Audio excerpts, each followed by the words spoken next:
Hello and welcome to my channel, or welcome back to my channel. My name is Jay and this is a web of classic tales. If you're enjoying the videos, please like, subscribe, and share. If you want notifications every single time a new video is uploaded, please click on the little bell icon. Today we'll continue reading Frank Baum's The Wonderful Wizard of Oz. After a few hours, the road began to be rough, and the walking grew so difficult that the Scarecrow often stumbled over the yellow bricks, which were here very uneven. Sometimes, indeed, they were broken or missing altogether, leaving holes that Toto jumped across, and Dorothy walked around. As for the Scarecrow, having no brains, he walked straight ahead, and so stepped into the holes and fell at full length on the hard bricks. It never hurt him, however, and Dorothy would pick him up and set him on his feet again, while he joined her in laughing merrily at his own mishap. The farms were not nearly so well cared for here as they were farther back. There were fewer houses and fewer fruit trees, and the farther they went, the more dismal and lonesome the country became. At noon they sat by the roadside near a little brook, and Dorothy opened her basket and got out some bread. She offered a piece to the Scarecrow, but he refused.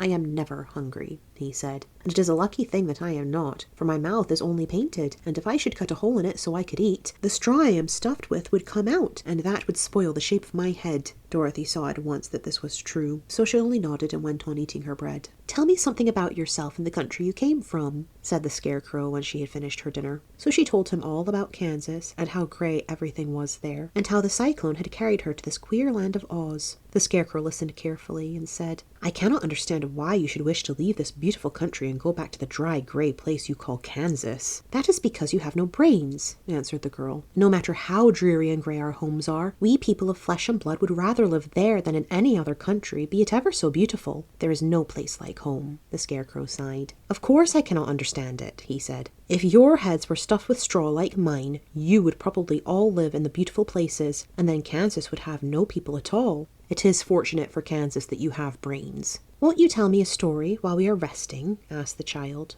The Scarecrow looked at her reproachfully and answered, "My life has been so short that I really know nothing whatever. I was only made day before yesterday. What happened in the world before that time is all unknown to me. Luckily, when the farmer made my head, one of the first things he did was to paint my ears, so that I heard what was going on. There was another munchkin with him, and the first thing I heard was the farmer saying, 'How do you like those ears?' 'They aren't straight,' answered the other. 'Never mind,' said the farmer. 'They are ears just the same,' which was true enough. 'Now I'll make the eyes,' said the farmer. So he painted my right eye, and as soon as it was finished I found myself looking at him and everything around me with a great deal of curiosity, for this was my first glimpse of the world." "That's a rather pretty eye," remarked the munchkin who was watching the farmer. "Blue paint is just the colour for eyes." "I think I'll make the other a little bigger," said the farmer. And when the second eye was done, I could see much better than before. Then he made my nose and my mouth. But I did not speak, because at that time I didn't know what a mouth was for. I had the fun of watching them make my body and my arms and legs, and when they fastened on my head at last, I felt very proud, for I thought I was just as good a man as anyone. "This fellow will scare the crows fast enough," said the farmer. "He looks just like a man." "Why, he is a man," said the other, and I quite agreed with him. The farmer carried me under his arm to the cornfield and set me up on a tall stick, where you found me. He and his friend soon after walked away and left me alone. I did not like to be deserted this way, so I tried to walk after them, but my feet would not touch the ground, and I was forced to stay on that pole. It was a lonely life to lead, for I had nothing to think of, having been made such a little while before. Many crows and other birds flew into the cornfield, but as soon as they saw me they flew away again, thinking I was a munchkin, and this pleased me and made me feel that I was quite an important person. By and by an old crow flew near me, and after looking at me carefully he perched upon my shoulder and said, 'I wonder if that farmer thought to fool me in this clumsy manner. Any crow of sense could see that you were only stuffed with straw.'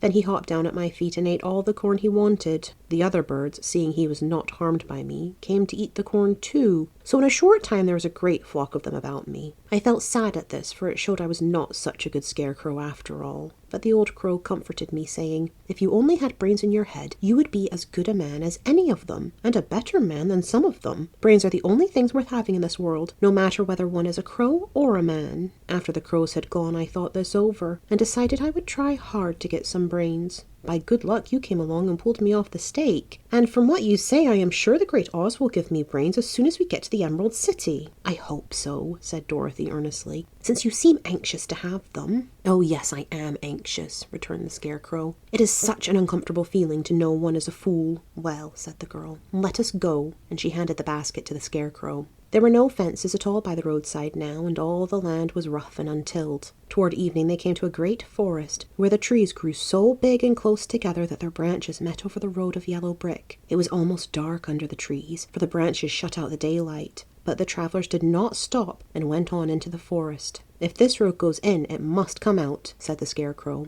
"And as the Emerald City is at the other end of the road, we must go wherever it leads us." "Anyone would know that," said Dorothy. "Certainly, that is why I know it," returned the Scarecrow. "If it required brains to figure it out, I never should have said it." After an hour or so, the light faded away, and they found themselves stumbling along in the darkness. Dorothy could not see at all, but Toto could, for some dogs see very well in the dark. And the Scarecrow declared that he could see as well as by day, so she took hold of his arm and managed to get along fairly well. "If you see any house, or any place where we can pass the night," she said, "you must tell me, for it is very uncomfortable walking in the dark." Soon after, the Scarecrow stopped. "I see a little cottage at the right of us," he said, "built of logs and branches. Shall we go there?" "Yes, indeed," answered the child. "I am all tired out." So the Scarecrow led her through the trees until they reached the cottage, and Dorothy entered and found a bed of dried leaves in one corner. She lay down at once, and with Toto beside her soon fell into a sound sleep. The Scarecrow, who was never tired, stood up in another corner and waited patiently until morning came.